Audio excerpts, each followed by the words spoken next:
They say that Italians are born knowing how to laugh, sing, and ridicule. I think that's what my zia Aunt Rosaria told an American reporter once when he wanted to know the secret behind the constant blend of music and sarcasm that floats through Rome's streets. It's probably why, when my name began trending on Twitter for a catastrophic botched audition at the Teatro dell'Opera di Roma, my own relatives were the first to start the jokes. The morning after it happened, I woke to my mother's voice, shrill and quivering between stifled giggles and genuine concern, drifting through my locked bedroom door. Vini, Lucia, Vini Avedia, she called, half laughing, half coaxing, the way one might cajole a dog into the bathtub. The hallway reeked of burnt coffee. My cousins and siblings already clogged the tiny living room, their laughter mixing with the acidic aroma as they huddled around Papa's old laptop. There was my face, my wide eyes glinting with stage lights and fear, frozen mid-sob, mouth stretching uselessly for the high B-flat that never ever arrived. Instead I cracked, and not just in the musical sense. My voice slid downward in a tragic yelp, and as the video replayed, someone's phone picked up my father's voice, off stage muttering Santa Maria before the audience's giggles overpowered him. Everybody on the internet, strangers, classmates, even, or especially the locals, shared the clip. Lucia Camphora, the Maria Callas who never learned to sing, said one post, with a blurry photo of me in my mother's oversized red gown. The hashtags multiplied. Aunt Rosaria chimed in helpfully, next time try karaoke nightly, figlia or gardening, you have my hands. No one told them to stop.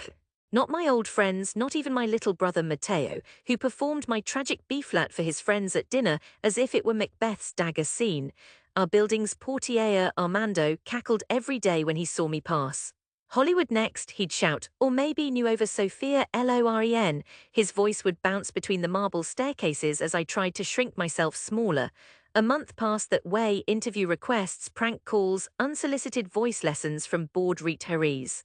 Rome's laughter is merciless, I learned, but it is an equalizer eventually. Even humiliation gets old, and after a few weeks a stray dog running through the Piazza Navona went viral and the city turned its gaze elsewhere. I was free from the trending page but utterly emptied. I stopped speaking to everyone who'd shared the video. I left the family WhatsApp group. My phone flashed with unanswered calls, some offering apologies, most making excuses. My mother hovered at my door as if searching for broken glass. All I wanted was silence. I tried to make myself invisible in the old apartment, curling beneath my duvet and letting the day's light flatten into dusk. But dreams have a way of sticking, even when they humiliate, even when they disappoint. Alone with my shame, I hungered for music in my bones. At 2 in the morning, unable to sleep, I'd pull out the old violin Papa left tucked in my closet. My voice failed, but my hands remembered other ways of reaching sound. Bow to string notes shimmered low and trembling through the darkened kitchen. I replayed the simple scales. I had nothing but time, nothing but the ache of wanting redemption and the hollow sound of strings. Without intention, I fell into practice. Violin was my first teacher, years before my voice tried to find its own place. I started with the gentle pieces, simple batch, the slow movements that wandered like lost rivers. Then, as my confidence grew in the shadows, I tackled Prokofiev's harsh laughter, Tchaikovsky's storms. No one cheered. The world which had so delighted in my failure wasn't watching anymore. That was a private agony, liberating in its own sad way. When I finally crept out into the sunlight again, weeks later, it was to buy rosin and new strings from the little shop near Via dei Banchevecchi. The old luthier, Signor Rossi, didn't look up at first, but when I held out the battered violin, his eyes sparkled. "You again, Lucia," he said as if no time had passed. "You look different." "Fierce." I tried to speak, but my voice choked, unreliable. His kindness cracked through my numbness, and I could not speak for a long minute. He just nodded and wiped down the violin, as reverent as a priest. "Try something for me. I want to hear what you've been playing." My hands trembled, but I lifted the instrument to my shoulder. In the quiet hush of his shop, I played the opening to the batch Chaconne. My muscles remembered. The music bloomed, hesitant at first, but steady. When I finished, Signor Rossi wiped his nose on his sleeve. "No one who suffers so can play like that without meaning it. You should go to Maestro Crespi at the Accademia. He owes me a favor. He'll listen no matter what the internet says." Part of me wanted to resist. The world had convinced me I was ridiculous, but something stubborn, born from repeated shame, maybe ignited in my chest. I walked across the city that same afternoon, violin case clutched so tightly my knuckles went white. Maestro Crespi was a severe man of 70 with extravagant eyebrows and a reputation for cruelty. I played for him in a cramped office that smelled of dust and ancient coffee. He listened, his expression unreadable as I poured every drop of myself into Prokofiev's march. When I finished, sweating and winded, he motioned for me to sit. "You have no technique," he pronounced, "but you have the sound of a person who's been wounded. I can work with that." He took me as his student on one condition: total commitment, no more family business, no social appearances. The internet would forget me soon, but if I wanted to succeed, I had to disappear for real, so I did. For 3 years, I practiced until my fingers bled. I moved out, renting a tiny room above a bakery in Trastevere with fading pink wallpaper. Days blurred into endless scales and arpeggios, my calluses thickening, my muscles reshaping into something lean and unbreakable. Crespi's lessons were brutal. He screamed sometimes, he praised rarely. I learned to chase correction, to feed on every hint of improvement. Crespi gave me Paganini to break me and Schubert to heal me.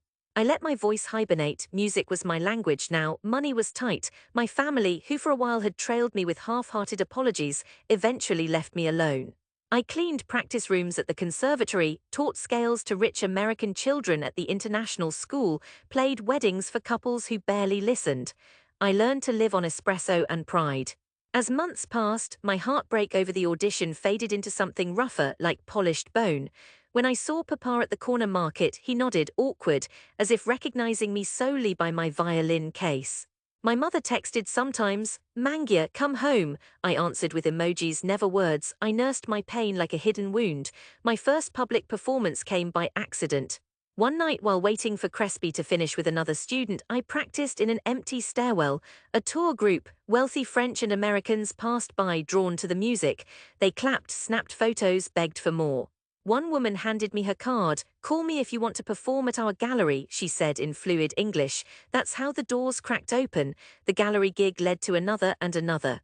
By 26, I had a modest reputation in Europe's smaller concert circles. I still wasn't famous. Nobody perhaps would call me a prodigy, but reviews called my sound punctured by beauty, as if it sometimes hurt to keep going.